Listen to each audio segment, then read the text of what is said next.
इस वीडियो में हम रोड साइड स्टैंड के क्वेश्चन आंसर्स को एमपी बोर्ड की नज़रों से पर्सपेक्टिव से कि एमपी बोर्ड में क्या क्वेश्चंस आ सकता है और आप क्या लिख के पास हो सकते हो, उस तरीके से याद करने की कोशिश करेंगे, समझने की कोशिश करेंगे। ये वीडियो मेरिटोरियस स्टूडेंट्स के पर्सपेक्टिव से नहीं बनाया गया है। ये वीडियो उन लोगों के लिए जिनको आंसर्स याद करना मुश्किल पड़ रहे हैं, ठीक है। तो हम इनको समझ समझ के यहाँ पे करेंगे। पहले तो अगर क्वेश्चन आ जाए, the city folk who drove through the countryside hardly paid any heed to the road side stand और to the people who ran it.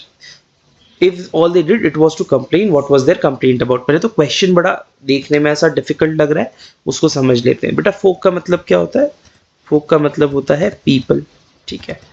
तो जो शहर के लोग थे, who drove through the country side, ये वही लोग हैं जो कार्स में ये रोड साइड स्टैंड के सामने से हाईवे पर जा रहे हैं। कंट्री साइड का क्या मतलब होता है? रूरल एरियाज, है ना। ये गांव का जो एरिया है, शहर के बाहर जो एरियाज है, इनको कंट्री साइड कहा जाता है। हार्डली पेड, हार्डली का मतलब होता है ना के बराबर। Paid any attention, paid any heed, heed का मतलब क्या होता है? अटेंशन, ठीक है। किसी पे भी ध्यान देने के लिए क्या वर्ड यूज किया जा सकता है? पेइंग एनी अटेंशन, ठीक है। अरे ये क्या हो रहा है? हार्डली पेड एनी हीड भी लिख देता हूं मैं, वो गायब हो गया गलती से। To the road side stand और to the people who ran it, तो जो लोग रोड साइड स्टैंड चला रहे थे या उनकी जो दुकान थी उस पे ट्रैफिक का कोई ध्यान नहीं था। अगर ध्यान दिया भी, if all they did it was to complain, देते ही उन्होंने शिकायतें शुरू कर दी। What was their complaint about? भाई उनकी शिकायतें क्या थी? ये क्वेश्चन एक और तरीके से आ सकता है एग्जाम में कि what was the complaint of the traffic regarding the road side stand. कुल मिला के क्या मतलब है कि लोगों की क्या शिकायत है ना। अगर ये word complaint, road side stand, traffic एक साथ आ जाए तो आप समझ जाइएगा आपसे ये पूछा गया है। अब इसका आंसर क्या है बेटा? इसका आंसर बहुत सरल है। रोड साइड स्टैंड बड़ा भद्दा सा दिख रहा था। इतनी सुंदर वादियों में, इतने सुंदर पहाड़ों के बीच में, आप हाईवे से जाओगे तो बहुत सुंदर पहाड़ होते हैं आसपास अक्सर। वहां पे एक छोटी सी ये दुकान है, देखने में अच्छी नहीं है। इसकी एक दीवार पे पेंट किया हुआ है, वो पेंट अच्छा नहीं है। डायरेक्शंस पेंट की है नॉर्थ और साउथ की, उसमें एन और एस उल्टा ही लिख गया है पेंट करने वाला। तो ये सब देख के जो कार वाले, उनको चिढ़ मच रही है ना, क्योंकि उनकी आदत है कि वो सुंदर चीजें ही देखते हैं, शहरों में रहते हैं, आसपास व्यवस्था होती है। तो इसका आंसर जरा हम समझ लेते हैं। The traffic did not like the way the road side stand looked। जिस तरीके का वो रोड साइड स्टैंड दिखता था, ट्रैफिक को ये चीज पसंद नहीं आई। क्यों पसंद नहीं आई? The traffic had come through sceneries, traffic अभी तक सीनरीज के बीच में से आया। भाई रोड साइड स्टैंड, रोड के आसपास बहुत सुंदर वादियां थी, है ना। But now it was looking at an ugly roadside stand। लेकिन अब वो किसको देख रहे थे? एक भद्दे से, अगली दिखने वाले रोड साइड स्टैंड को। अगली यानी बदसूरत, है ना।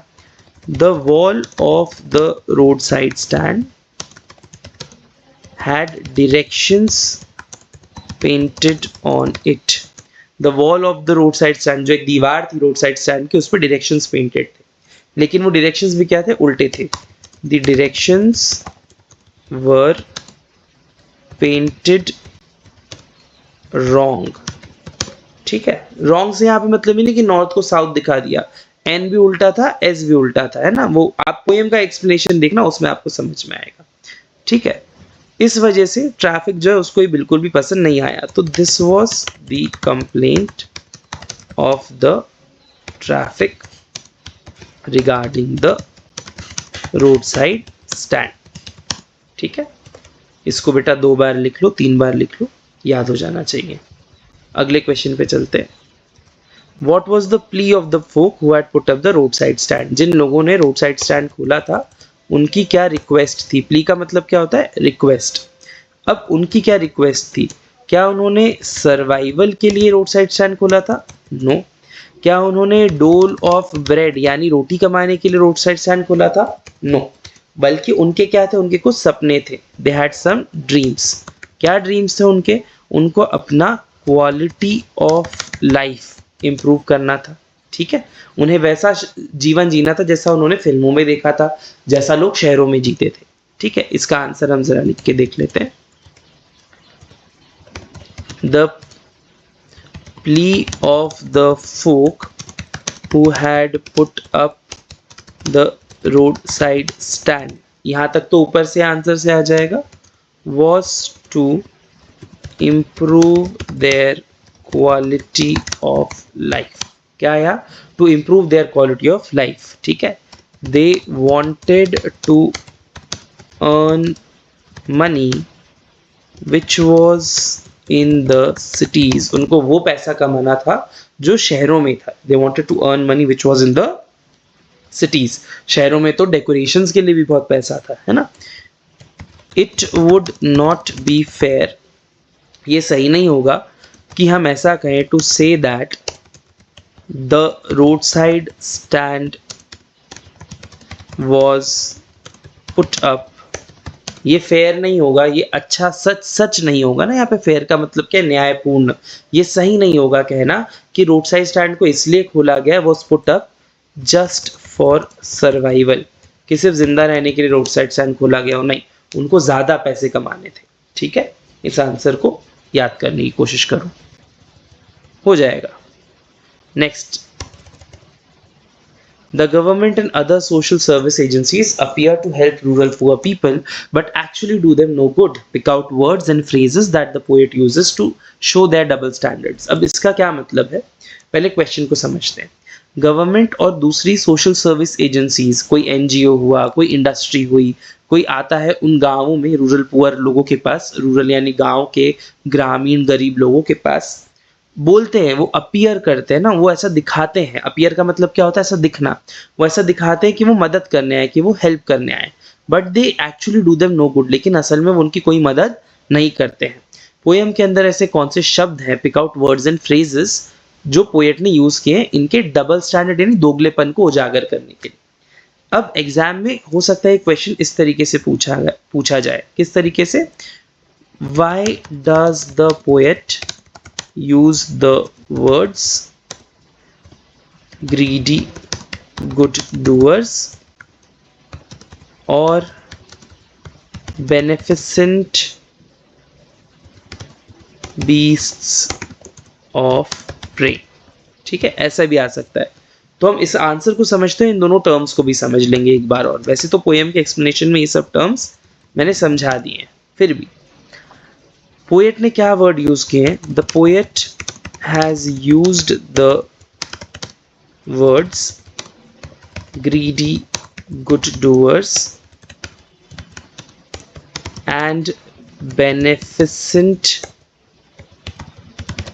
beasts of prey to describe the double standards of the government and the social service agencies। यानी गवर्नमेंट ने, पोएट ने ये वर्ड्स ग्रीडी गुड डूअर और बेनिफिसेंट बीस्ट ऑफ प्रे ये किसके लिए यूज किए? गवर्नमेंट के लिए और सोशल सर्विस एजेंसीज के लिए। अब इनके मतलब क्या होते हैं? ग्रीडी गुड डूअर, जैसा कि पोएम के एक्सप्लेनेशन में समझाया गया है, ग्रीडी गुड डूअर यानी वो व्यक्ति जो गुड डूअर बनने का नाटक कर रहा है, भला बनने का नाटक कर रहा है। गुड डूअर यानी अच्छा करने वाला, लेकिन असल में वो क्या है? असल में वो लालची है। या और बीस्ट ऑफ प्रे का क्या मतलब होता है? बीस्ट ऑफ प्रे यानी वो जानवर जो दूसरों का शिकार करके उन्हें खा जाते हैं। ठीक है, जो दूसरों का शिकार करते हैं, बीस्ट ऑफ प्रे। प्रे का मतलब शिकार होता है, और बीस्ट यानी बड़ा जानवर। और बेनिफिसेंट का मतलब होता है काइंड, चैरिटेबल, जो दूसरों पे दया करता है। अब क्या शिकारी शिकार करते हुए आप पे दया कर रहा है? नहीं कर रहा है। क्या अच्छा इंसान लालची होगा? नहीं होगा। लेकिन यहाँ पे पोएट ने यूज किया ताकि वो बता सके कि जो गवर्नमेंट है, जो सोशल सर्विस एजेंसीज हैं, ये गुड डूअर बनने का नाटक कर रहे हैं, ये बेनिफिसेंट बनने का नाटक कर रहे हैं, पर असल में ये ग्रीडी है और असल में ये बीस्ट ऑफ प्रे है। इन्हीं वर्ड्स को हम जरा एक बार अच्छे से एक्सप्लेन करेंगे पॉइंट वाइज। ठीक है, greedy good doers, the government and social service agencies show that they are trying to do good for the rural people government और सोशल सर्विस एजेंसी ऐसा शो करती हैं कि वो अच्छा करने की कोशिश कर रहे हैं रूरल पुअर पीपल के लिए, पर असल में but actually they just want to exploit them. लेकिन असल में उनके साथ सिर्फ क्या करना चाहते हैं, उनको एक्सप्लॉइट करना चाहते हैं, उनकी ज़मीन छीन लेना चाहते हैं, उनकी दुकानें तोड़ देना चाहते हैं। इसी तरीके से बेनेफिसेंट बीस्ट्स ऑफ प्रे, इसका क्या मतलब है, the government and social service agencies show that they are very kind and charitable। Government और सोशल सर्विस एजेंसीज ऐसा शो करती हैं कि वो बहुत काइंड है, बहुत चैरिटेबल है, पर असल में क्या है, but actually they and up, लेकिन अंत में, दे एंड अप का मतलब क्या, आप अंत में क्या करते हो, but actually they and up destroying the lives of the poor, पर असल में अंत में वो गरीबों की जिंदगी बर्बाद कर देते हैं। ठीक है, इस आंसर को भी आप जरा 2-3 बार पढ़ो, लिखो, याद करो, ये आने की संभावना रहती है। Next question, what is the childish longing and why is it in when. ये भी बहुत इंपॉर्टेंट क्वेश्चन है। चाइल्डिश लॉन्गिंग, बेटा लॉन्गिंग का मतलब होता है डिजायर, ठीक है, इच्छा, उम्मीद, होप। क्या मतलब होता है इसका, डिजायर, इच्छा, उम्मीद, होप। चाइल्डिश का मतलब तो आप समझते हैं, बचकाना, ठीक है। पोएट ने इसके अंदर चाइल्डिश लॉन्गिंग लिखा है एक जगह पे पोएम के अंदर, ठीक है। किसके लिए लिखा है, रोड साइड स्टैंड की ओनर की उम्मीद के लिए। रोड साइड स्टैंड का जो ओनर है उसको उम्मीद है कि वो कुछ बेचेगा, उससे पैसे कमाएगा, लेकिन हर रोज क्या होता है, वो कुछ भी बेच नहीं पाता है, कोई उससे कुछ खरीदता ही नहीं है, और शाम को दुकान बंद कर देता है। अगले दिन वो फिर से उम्मीद से दुकान खोलता है, मानो वो एक बच्चा हो। बच्चे ऐसे होते हैं जो एक बार उनके साथ गलत हो जाए थोड़ी देर में भूल के वापस से उम्मीद पाल लेते हैं, ठीक है। इसलिए उसकी डिजायर को, उसकी उम्मीद को क्या बोला गया है, चाइल्डिश लॉन्गिंग बोला गया है, ठीक है। और क्योंकि वो कुछ भी नहीं बेच पाता है तो शाम तक उसकी पूरी चाइल्डिश लॉन्गिंग क्या हो जाती है, वेस्ट हो जाती है, खत्म हो जाती है, कूड़े के ढेर में चली जाती है। इसलिए क्या वर्ड यूज किया गया है, वेन। वेन का मतलब क्या होता है, वेस्ट हो जाना, ठीक है। अब हम इसका आंसर लिखते हैं। The road side stand owner is unable to sell anything. Road side stand owner जो है वो कुछ भी बेच नहीं पाता है, अनेबल है ना, अनेबल यानी सक्षम ही नहीं, बेच ही नहीं पाता, अक्षम हो जाता है। बट द नेक्स्ट मॉर्निंग, लेकिन अगली सुबह, he opens the window with the same hope. लेकिन अगली सुबह वो फिर से खिड़की खोलता है एक ही उम्मीद के साथ। कौन सी उम्मीद, ऑफ सेलिंग फ्रूट, कि वो आज फल बेच पाएगा, and earning money to improve his quality of life, ठीक है। हर रोज सुबह वो उम्मीद से खिड़की खोलता है कि आज फल बेचूंगा, पैसे कमाऊंगा और अपनी क्वालिटी ऑफ लाइफ इंप्रूव कर लूंगा। But again in the evening, लेकिन वापस से शाम को, ही क्लोजेस द विंडो, वो खिड़की बंद कर देता है, हैविंग सोल्ड नथिंग। फिर से वो खिड़की बंद करता है, हैविंग सोल्ड नथिंग, कुछ नहीं बिकता उससे। Next morning again he is hopeful, अगली सुबह वो वापस होपफुल हो जाता है। This is like a child, ये एक बच्चे के समान है, ठीक है। This is why the poet calls his hope childish longing, इसलिए पोएट उसकी होप को क्या कहता है, चाइल्डिश लॉन्गिंग कहता है। सिंस, चूंकि, क्योंकि, the road side stand owner is unable to sell anything, his desire gets in, goes in vain लिखेंगे, ठीक है, goes in vain। समझ में आया, क्योंकि वो कुछ नहीं बेच पाता इसलिए उसकी डिजायर जो है वो किस में चली जाती है, वेन में, यानी कूड़े में चली जाती है। ये भी पॉपुलरली पूछा गया क्वेश्चन है, इसको भी जरा पढ़ो 4 बार, लिखो लिखो, ठीक है, next question, what is the insufferable pain that the poet feels at the thought of the plight of the rural people, rural poor? insufferable का क्या मतलब होता है? असहनीय, कोई चीज जो आपसे सहन ही नहीं हो रही ना, intolerable हो गई, ठीक है, जो आप टॉलरेट नहीं कर पा रहे। कौन सा दर्द है जो इस पोएट को फील होता है? किस चीज पे? प्लाइट ऑफ रूरल पुअर पे, जो गांव के ये जो गरीब लोग हैं जिन्होंने रोड साइड स्टैंड खोला है, इनकी जो दुर्दम्य स्थिति है। प्लाइट का मतलब होता है बुरी कंडीशन, है ना, पुअर कंडीशन। क्या मतलब होता है? Poor condition. तो इनकी जो बहुत ही पुअर मर्सीफुल कंडीशन है, पीटीएस कंडीशन है, इसको देख के पोएट को बहुत ज्यादा इनसफरेबल पेन होता है। इनसफरेबल का क्या मतलब है? पोएट ये तक कहता है कि मुझसे दर्द सहन नहीं होगा, मैं तो चाहता हूं कि मैं एक झटके में इनकी समस्या खत्म कर दूं। एक झटके में समस्या खत्म करने के दो मतलब है, या तो पोएट उनको बहुत सारा पैसा दे देना चाहता है एक साथ, या वो उनको मार देना चाहता है। अब बहुत सारा पैसा देने से क्या होगा भाई? मार देना तो गलत ही है। बहुत सारा पैसा देना भी क्यों गलत है? क्योंकि बहुत सारा पैसा आप आज दे दोगे, वो व्यक्ति काम करना बंद कर देगा, कुछ दिनों बाद पैसा भी खत्म हो जाएगा, उसके काम करने की क्षमता भी खत्म हो जाएगी, तो आज जितनी बुरी स्थिति में है कल उससे भी ज्यादा बुरी स्थिति में चला जाएगा। ठीक है, तो पोएट को इतना ज्यादा पेन हो रहा है कि वो तो ये तक सोच रहा है कि मैं इनको या तो बहुत सारे पैसे दे देता हूँ जिससे अल्टीमेटली बर्बाद हो जाएंगे, या मैं इन्हें मार देता हूँ जिससे ये अभी खत्म हो जाएंगे। दोनों ही चीजें गलत है। ठीक है, तो हम जरा इसका आंसर लिखेंगे। The poet sees the roadside stand owner in plight. ठीक है, बहुत इजी है। पोएट जो है वो रोड साइड स्टैंड ओनर को प्लाइट में देखता है। भाई प्लाइट ये पुअर कंडीशन में देखता है। The road side stand owner opens the window every day in hope of selling fruit। Road side stand owner जो है वो हर रोज खिड़की खोलता है इस उम्मीद में कि आज तो फल बेच पाऊंगा। He stays there all day long। ठीक है, वो वहीं रहता है पूरे समय। कौन? ये owner. But nobody stops to buy anything। लेकिन कोई भी नहीं रुकता कुछ भी खरीदने के लिए। तो अल्टीमेटली क्या होता है इस चीज को देख के?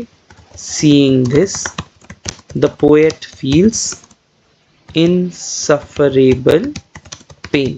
ये सब देख के पोएट को बहुत ज्यादा दुख होता है, इनसफरेबल पेन हो जाता है। ठीक है, इतना दर्द होता है, the pain is so much that the poet wants to take away the problems at one stroke। इतना दर्द होता है कि पोएट एक झटके में, एट वन स्ट्रोक का क्या मतलब होता है? एक झटके में उनकी पूरी समस्या खत्म कर देना चाहता है। किनकी? रूरल पुअर पीपल की। ठीक है, और वो किस तरीके से करेगा? By taking away their lives और giving them a lot of money. कैसे खत्म करेगा उनकी समस्या? या तो उनकी जिंदगी उनसे छीन लेगा या उनको बहुत सारे पैसे दे देगा। Both these things are wrong. दोनों ही तरीके क्या है? गलत है। ठीक है, this is why he asks us for help. और इसलिए वो किससे मदद मांगता है? हमसे। वो चाहता है कि हम क्या करें? धीरे धीरे समस्याओं को खत्म करें। यानी लोगों को क्या, लोगों से उसकी उम्मीद है कि वो इन छोटी दुकानों से चीजें खरीदा करें, क्योंकि ये छोटी दुकानें उन छोटे लोगों की बहुत बड़ी उम्मीद होती है। ठीक है, आप उनसे चीजें खरीदोगे तो उनकी समस्याएं धीरे धीरे क्या होंगी? सॉल्व हो जाएंगी। ठीक है, तो इस पोएम में लगभग यही क्वेश्चन आंसर्स आते हैं।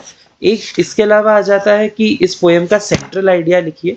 तो सेंट्रल आइडिया अगर आ जाता है बेटा ये ऐसा, central idea of the poem, ये लिखने को आ जाता है, तो आपको क्या लिख के आना है सेंट्रल आइडिया में? सेंट्रल आइडिया ये है कि the poet wants economic solutions for the rural poor। ठीक है, और कैसे solutions चाहिए? These solutions must be gradual। एक तो ये solutions क्या होने चाहिए? Gradual होने चाहिए, मतलब धीरे धीरे इनकी समस्याएं खत्म होगी। क्योंकि एक साथ समस्या खत्म करने का क्या मतलब है? कि आपने उनको चैरिटी दे दी। चैरिटी से कुछ भी सॉल्व होने वाला नहीं है। उसके अलावा क्या है? Must be gradual and should not have any hidden agenda, ठीक है।